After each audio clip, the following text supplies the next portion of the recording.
Hello there, everyone. This is Aaron St. Dennis, the FF Mad Scientist, and welcome to the Mad Science Lab podcast.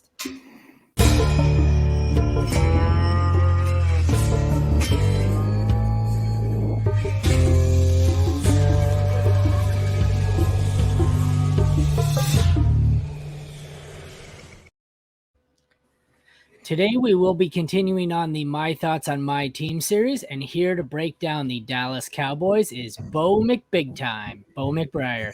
Thanks for joining me, Bo. It's a pleasure to be with you.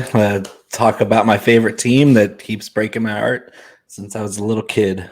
It's always a little easier to talk about them when they're your favorite team, not so much when they break your heart. Yeah, well, I mean, I'm kind of just beaten down by it, so it's not that big of a deal anymore. I can understand that. I'm over here in Canada, and right now I don't know if you follow hockey, the Maple Leafs are looking like they're going to be exiting soon, and it's like a national day of mourning over here. I am a Detroit Red Wings fan, so I love it, but they do not. Yeah, it's funny. At least they're not the Boston Bruins that had a historic season, one of the best teams in the regular season ever, and they lost in the first round. So that's But at least they're not the Bruins. The funny part is the team they tied was the 96 Red Wings, who also got knocked out and didn't win the cup. So I guess that's the way it goes. That was the one year they were expected to win too.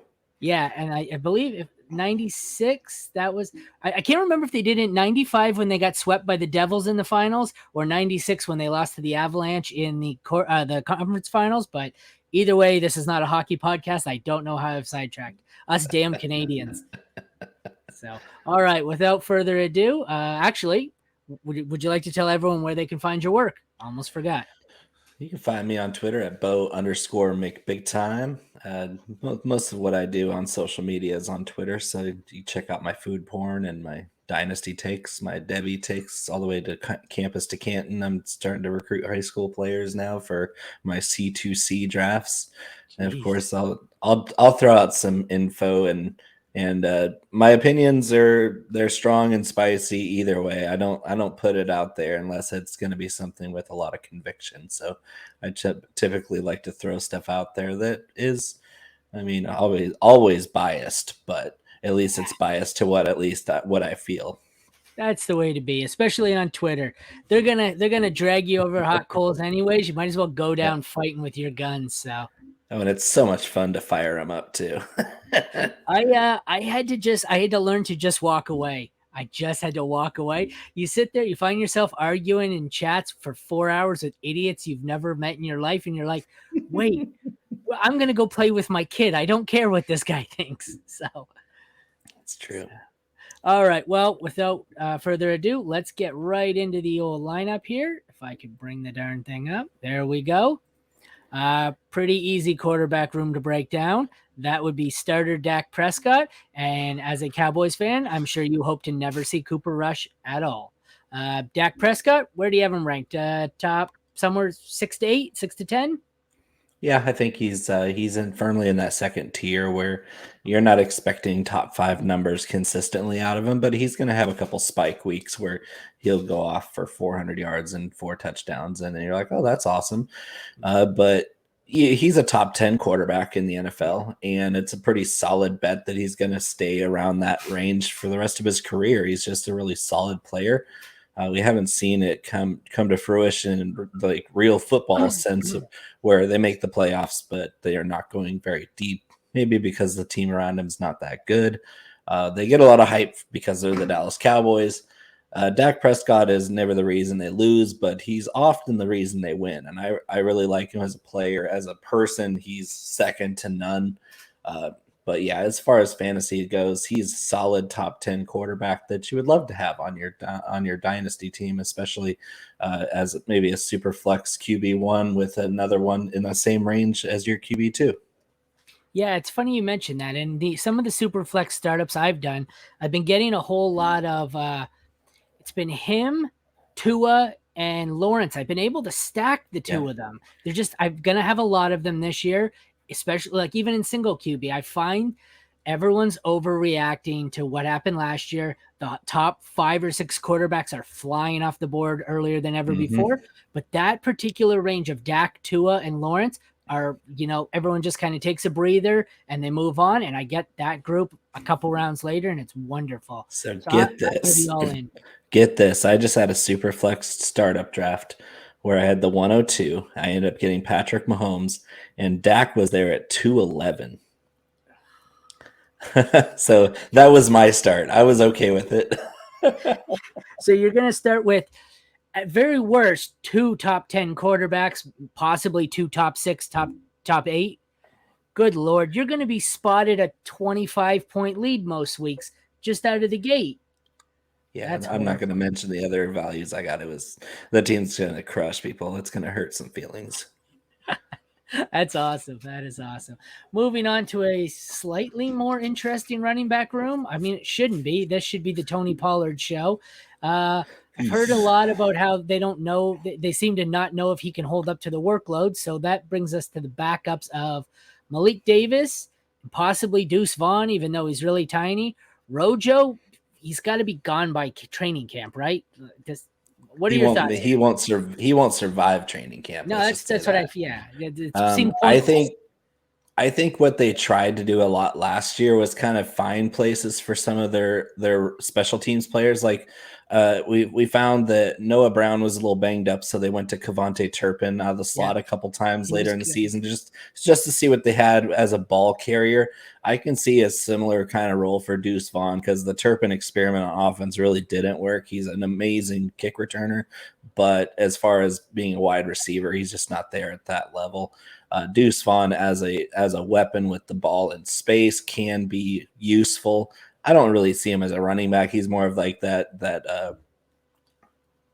hybrid between your slot, your in around your jet sweep weapon, where you want the ball in his hands, just not too many times. Pollard can absolutely hold up to the new age version of what can be considered a full-time workload for a running back. None of these guys are getting 400 carries anymore. Tony Pollard's not going to get more than 250 either way. Absolutely. So Malik Davis stepping up. Rojo is not going to be there. I do think they re-signed Zeke to a lesser role. That was There's my next no way question. they're definitely going to do that because nobody's out there scratching for those veterans yet. Those are the kind of guys that get signed in the summertime before camp starts. I don't think there's going to be too much demand for Zeke Elliott outside of Dallas. And he didn't really overstay his welcome. He just wasn't as effective as he had been. Of course, he's got more miles on his tires than anybody else.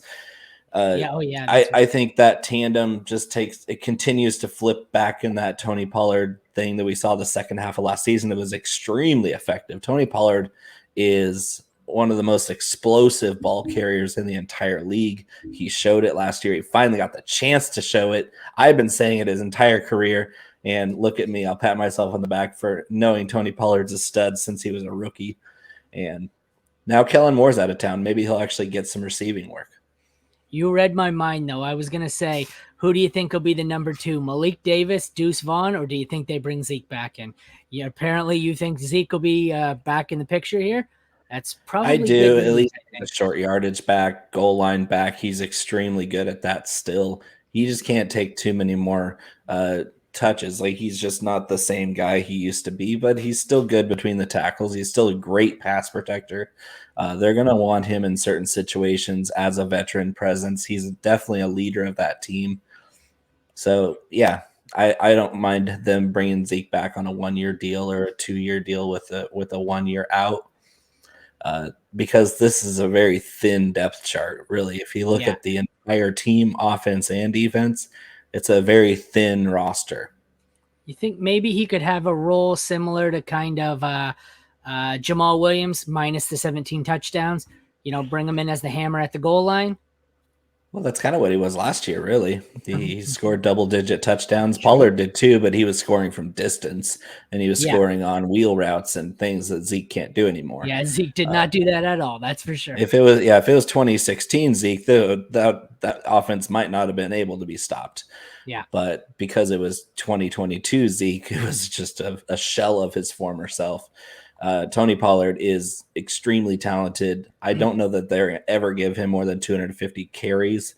I just hope that the new OC is going to give him more routes to run because The dude was an outstanding, exemplary receiver at Memphis, and they still have never used him in that way.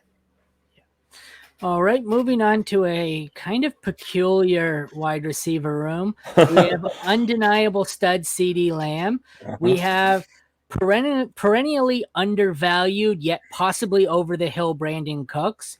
We had once upon a time up-and-comer Michael Gallup, who's been plagued by injury. And then we have a couple of guys that I don't really think have much fantasy value. What are your thoughts here? It'll be interesting how they do it. Cooks is the speed guy they really needed. I don't know if he's that speed anymore. He's not the 4.3 guy anymore, but they didn't even have a 4.4 guy on the outside last year. So it's nice to see a guy who can actually take the top off the defense, even if it's 80% of younger Brandon Cooks. It's a lot better than what they had last year. With the void that Amari Cooper left. And Cooper's not a burner either. He just was really good at getting the defense stacked vertically and getting open that way. Gallup is, I think, going to be on the comeback trail right now. While he's a year removed from the ACL, he started to look stronger and stronger at the end of the year. I do think Gallup is undervalued right now as their quote unquote flanker, even though I think he's going to spend some time in the slot. He's going to spend some time at X when they put CeeDee at the slot. Gallup's a lot more versatile as a boundary receiver than he gets credit for, and especially in the red zone. We saw him he's a really good edge outside receiver in the red zone. He scores a lot more touchdowns than you would think. I think this receiving core is top heavy because, Fehoko not going to make the team. Turpin, kick return only. Jalen Brooks, 7th round pick. I actually like their undrafted free agent signing of Jalen Moreno Cropper out of Fresno State better. Okay. I don't think Brooks makes the team even because he was almost insignificant at South Carolina where he was there. So I don't even know where that pick came from, other than they might have had an extra interview at South Carolina with a different player and just happened to run into him. But Jalen Cropper was outstanding at Fresno State. He was a 4-star recruit, highly touted out of high school, decided to stay close to home in Central California, and he and Jake Haener put up insane numbers in the Mountain West. And so I do think that's a very underrated signing that they did. I do think Moreno Cropper makes the team as a slot receiver in 4 and 5 wide sets. Okay, you have to pick one for your fantasy team, Cooks or Gallup at the same price. Gallup. I think Cooks will obviously probably be much more expensive. Well, not much more expensive, but he'll be earlier in the drafts than Gallup. But I think people are sleeping on Gallup. Yeah, which is impressive because people always sleep on Cooks. So to say Gallup is more slept on is really impressive. But Cooks is getting more smoke than he's ever gotten because now he's got a star on his helmet. Well, yeah. So the one year where he may be washed up and over the hill is the one year people finally buy into him. He's got hype all the. Yeah, this is a trap. I can see it, but yeah, I just love Cooks though. He's a NorCal guy like me, so I love to see Cooks go to my favorite team and play. Hopefully, he plays well. Perhaps one of the most interesting tight end rooms here. We had 2 rookies last year, Ferguson and Hendershot, that I both thought had great potential, and I thought with Schultz out of town they would get a shot. Then they bring in Luke Schoonmaker out of Michigan. I'm a Michigan fan. I thought he was okay. I'm not quite sure why they brought him in. I thought this was going to be Jake Ferguson's, tight end here, room here. I'm hearing a ton of hype, especially in the rookie circles, over Schoonmaker. They seem to think he's the guy here. I tell you one thing, out of the 3, no matter which of these 3 becomes the starting tight end, I don't care. As long as they don't do a damn tight end committee and ruin all of them here. That's my worst fear, is they're going to just completely screw up all 3 of them. Yeah, that's what they'll do. That's a guarantee. Awesome. That's what they did last year, really. We gave I can't remember. Yeah, the BYU guy, Dalton Schultz, way overrated. This guy, he wasn't even that good. He just happened to have good chemistry with Dak. He didn't run good routes. He had okay hands, couldn't block. Nobody was ever healthy, so they had to throw. But he scored a bunch of touchdowns, and he moved the chains pretty well because Dak is awesome. And Of course, when you're on the same page with a receiver, it's gonna show some results. And now Dalton Schultz is in Houston. Jake Ferguson is by far the best receiving tight end on this team. Thank you. Ferguson is not even close. The other two are not even close to the same receiving talent as Jake Ferguson. No. So if I'm taking a shot on a fantasy player, it's on Ferguson. Yeah. Schoonmaker, I saw both at Michigan extensively and at the Shrine Bowl. He's a blocker only type tight end. And to spend, and I mean light, a second round pick on fire when you have the best blocking tight end in 5 years in Darnell Washington still sitting there. If you wanted a blocking tight end, how about get the guy who's the next coming of Trenton Williams? Because Schoonmaker is second round pick when he was graded by everyone, literally every scout in the business, as a 6th round talent. Going in the second round is a burnt pick, completely lit ablaze. Horrible, horrible pick. He's a good blocker. That's it. Yeah, like I said, Michigan fan, so I watch all their games. Yeah. He's a blocker, and the times he does score touchdowns, it's because everyone else is covered, and they're against. It's not against Ohio State or Michigan State. No. It's against garbage single eight, Appalachian State garbage. Or it's against Maryland in the fourth quarter when it's a 30-point game. Exactly. Like nobody cares. It's a 3-yard dump off is what it is. Yeah. It's like, oh, we did a bootleg and nobody covered him. Like I love Michigan, so I was happy to see him go. But when I seen that come up, I said, "What? Really? I don't like. I would have preferred Zach Kuntz over him." Everybody that there were, I think he was tight end 16 in my rankings, and he went as the tight end 4. That sounds fair. I think I had him in double digits. I don't know where, 12 or 13 maybe. But and Hendershot is actually a fullback that they use. They did draft or they signed a fullback to try out, but Hendershot is an H-back / fullback. They don't use him at tight end unless they go jumbo in the goal line sets, in which he's most likely the one off the line of scrimmage anyway. So it's Ferguson as the receiver, Schoonmaker as your 12 personnel blocker, and Hendershot as your H. Schoonmaker and Hendershot have no chance of being fantasy relevant. God, I hope that's how it plays out. But all right, I know it's early, so I've been using best ball ADP from Underdog as what I expect redraft ADP to be. Based on what you think their cost is going to be, who's someone on this team you're going to target? I like Malik Davis as a dart because he's going to get work, especially if they don't sign Zeke. I think even if they do sign Zeke, they're going to have a role for Malik Davis. He looked great last year in his spot roles. Yeah, he was awesome. Yeah, and he's got the juice. Remember, Malik Davis is the reason why Florida didn't give that many carries to one Dameon Pierce. I remember. Everybody complained about Dameon Pierce not getting enough touches at Florida. The reason was that guy right there, Malik Davis. He was good last year. Yeah. He was awesome last. Yeah. On a per touch basis, he's up there with Tony Pollard as just an outstanding yard after contact, elusive back with breakaway speed. He's the prototype, and with the new offense going in, I expect it to be a little bit more balanced as far as giving situations a little less clarity for the defense, because if I'm sitting on my couch in California and I can tell which play they're running by what formation they run in and what situation it is, you bet your sweet britches that defense knows exactly what they're running. And that was Kellen Moore's downfall, was that he telegraphed everything he did. And so once you figured out his tendencies, you could key in on the key guys and stop them. And that's what the 49ers did in the playoffs. Yeah. Is there someone you think you're going to be avoiding? Schoonmaker? Well, he's not even anywhere close. Yeah. At cost, I'll probably avoid Cooks because he's getting a little bit more steam than I expected. If he starts to cool off, I'll be back in on him.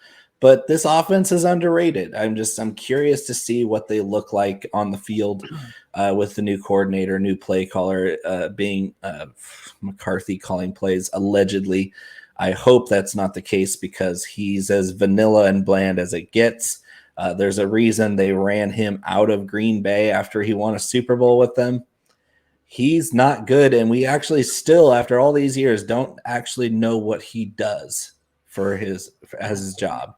because he doesn't run the clock. He took that off his own play because he couldn't manage the clock, he couldn't manage the timeouts, couldn't manage situations. He obviously can't manage defense, and they gave the play calling to Kellen Moore. So what actually does Mike McCarthy do? Well, now he calls plays until further notice. Hopefully that's short-lived and they just send him packing, because I don't actually know what he does. I was going to ask who your sleeper would be, but I think your sleeper is the same person as your target. Malik Davis is about as big a sleeper as I could think of, and for all the reasons you listed, I think that's your target and your sleeper right there. Deep handcuff, especially if Zeke doesn't sign back. Yeah, for sure. All righty. Final questions here. Where do you think they finish in their division? And they had 12 wins last season, over, under, or the same? I think they finish second in the division to Philly. Philly's loaded. So, yes, I mean, as much as you hate to say it, they even got much better through the draft. That's scary.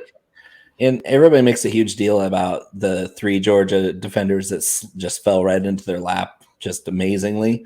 But I think their best defensive pick was actually Sidney Brown, the safety out of Illinois, because C.J. Gardner-Johnson was a huge part of their Super Bowl run last year as somebody they traded for. And guess what? He's gone. And they go and draft Sidney Brown out of Illinois, and he's going to slot right in there, day one starter in the 3rd round of the draft. Absolutely phenomenal drafting by Philly. They're going to win that division going away. Dallas would be lucky to win 10 games. I'm going to take the under on 12. I think 10-7 is a good mark. See if they can sneak into the wild card round. And I don't know how much noise they can make with how good the NFC has become lately. Well, that sounds fair enough. Bo, why don't you take another shot here to tell everyone where they can find you? Bo_McBigTime on Twitter. You can find my food products at bigtimeflavor.co. Check me out on Instagram, bigtimeflavor_. Awesome. I'd have to check that out. I didn't know that about you. Yep, I'm a hot sauce guy, king of spice. Oh, I can't do the hot sauce. It'll kill me, but you Canadians, right. some of my best clients are Canadians. No, they love it. I got friends who love it. I've got a weak stomach, and no, I can't do salsa, let alone hot sauce. Oh, man. Bothers me. It's something I wish, but just not happening. So, well, thank you both for joining me. That was excellent. Real passionate about your team. That's good to see. Hopefully they, give you a good run here. Yeah, let's hope so. All right. Well, this was my thoughts on the Dallas Cowboys with Bo McBrayer. I am Aaron St. Dennis, the FF Mad Scientist, and this has been the Mad Science Lab podcast. Thanks for joining us, everyone.